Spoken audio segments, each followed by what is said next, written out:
Hello বন্ধুরা, এখানে দেখছেন একটা প্যারাল্যাক্স ওয়েবসাইট। তো এটা আমি কিভাবে বানিয়েছি, এখানে আমি কোনো রকম কোনো ডিটেলস আলোচনা করব না, যেটা মেইন জিনিস সেই জিনিসটা নিয়ে আলোচনা করব। সো আপনি এখানে দেখছেন হেডিং। ওকে, এখানে একটা হেডিং, এগুলো তো প্যারাগ্রাফ, হেডিং অ্যান্ড হেডিং। ওকে, তো প্রথমে কি করেছি, যে কাজটা করতে হবে, হ্যাঁ, এতে হেডিং দেখছেন। তো তো হেডিংয়ের উপরে আপনাকে ব্যাকগ্রাউন্ড ইমেজ ইউজ করতে হবে। তো ব্যাকগ্রাউন্ড ইমেজ ইউআরএল মানে কোন ইমেজটা আপনি ইউজ করতে চান সেটাকে ইউজ করতে হবে, মানে সেটাকে দিতে হবে। তারপর ব্যাকগ্রাউন্ড সাইজ কভার।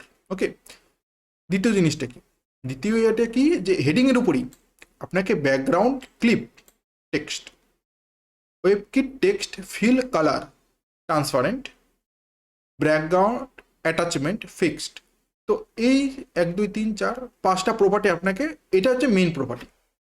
যদি এই ধরনের ওয়েবসাইট তৈরি করতে চান বা এই ধরনের ডিজাইন তৈরি করতে চান কোনো ওয়েবসাইটে, তো এই জিনিসগুলো আর এই জিনিসটা, এটা বেশি ইম্পর্টেন্ট। Okay, that's it.